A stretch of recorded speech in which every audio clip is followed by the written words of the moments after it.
Hello children, welcome to our class. Continuation of moving charges and magnetism we can see. Now the solenoid and the toroid.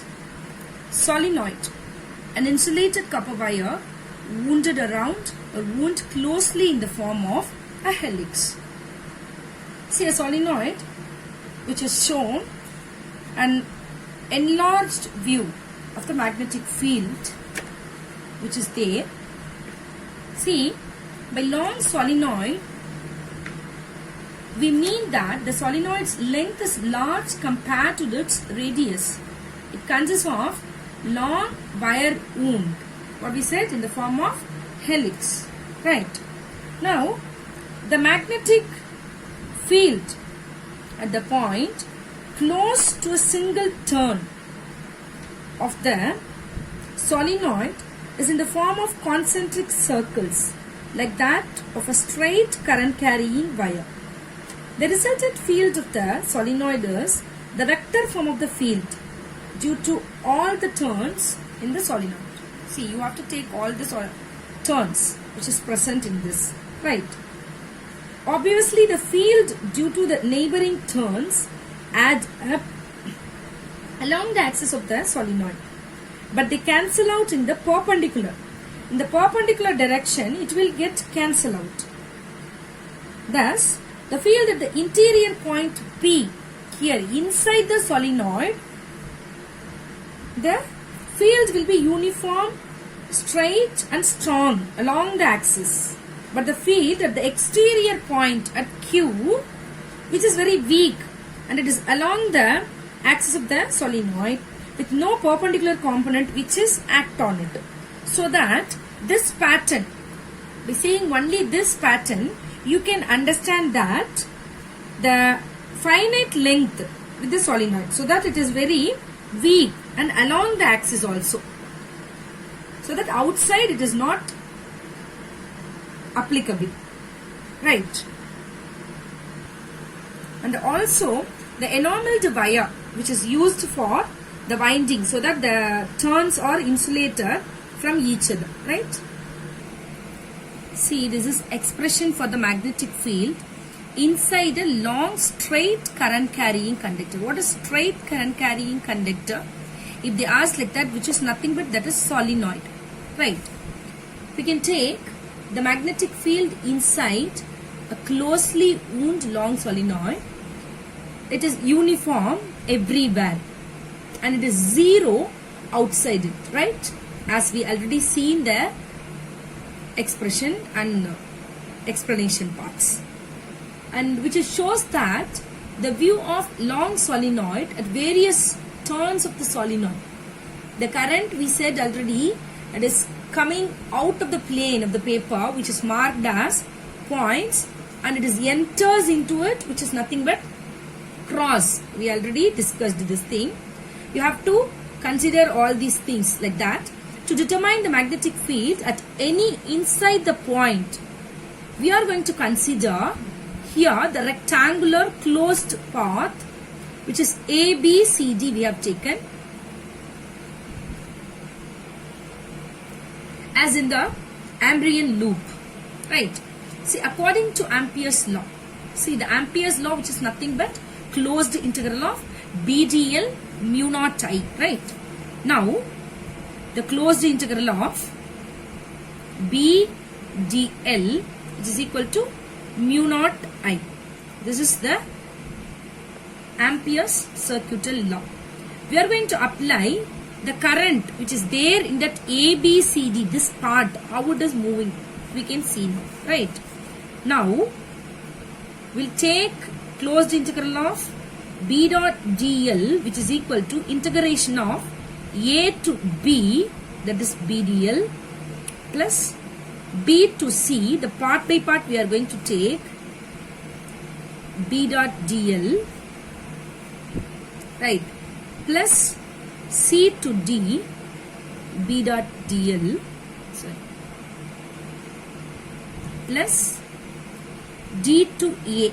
See the total loop we have taken. Now, the closed integral of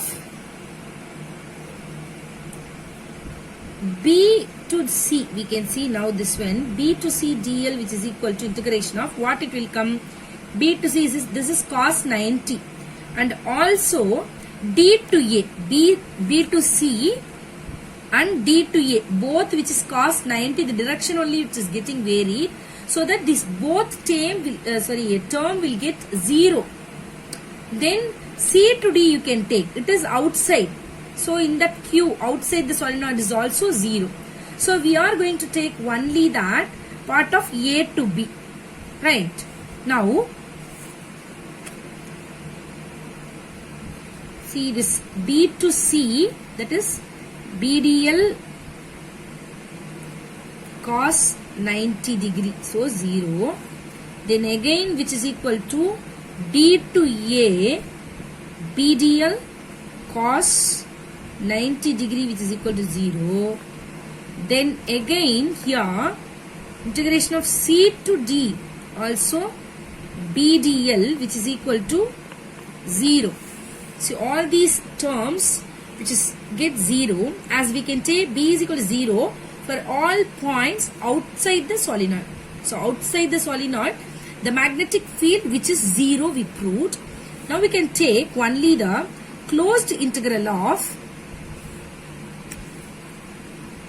B dot dl, which is equal to A to B, B vector, dl vector is equal to A to B, B into dl, which is nothing but cos 0 here, right? So we can take B dl cos 0. So cos 0 degree, which is 1, so that B into integration of A to B, which is equal to dl, that is BL, right? Now we can apply the length L, which is for AB, and the number of turns, which is N, and then we can take the both together NL. So with that we can take here BL, which is equal to mu naught. Instead of I, we have to take NLI, right? Or we can write this B, which is equal to mu naught Ni. So this is for the magnetic field for the inside the long straight carrying conductor, current carrying conductor, that is solenoid, right? This can be easily shown that the magnetic field at the end of the solenoid is just 1/2 at the middle, so that we can take B end also we can take it, that is equal to mu naught Ni by 2. This is for the next. By applying the Ampere circuital law, the magnetic field both inside and outside the circular loop, which is nothing but toroid.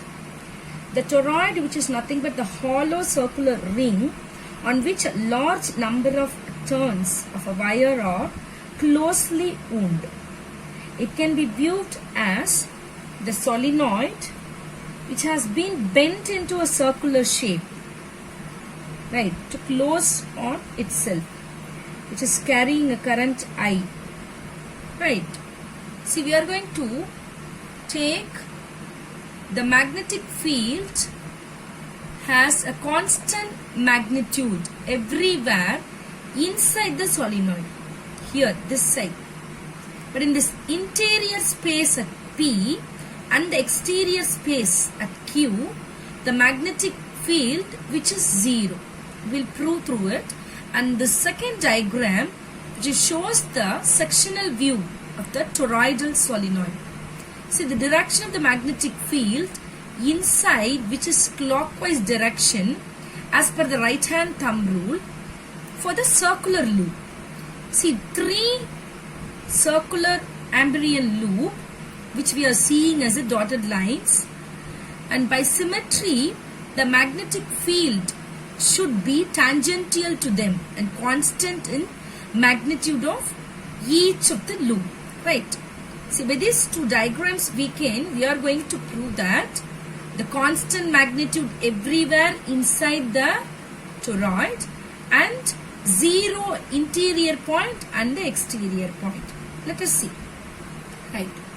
For points in the open space interior to the toroid, let B be the magnitude of the magnetic field along the Amperean loop 1 of R1, and the length of the loop 1 which we have taken L1, which is equal to 2 pi R1, as the loop enclosed, so that no current, so I which is equal to 0.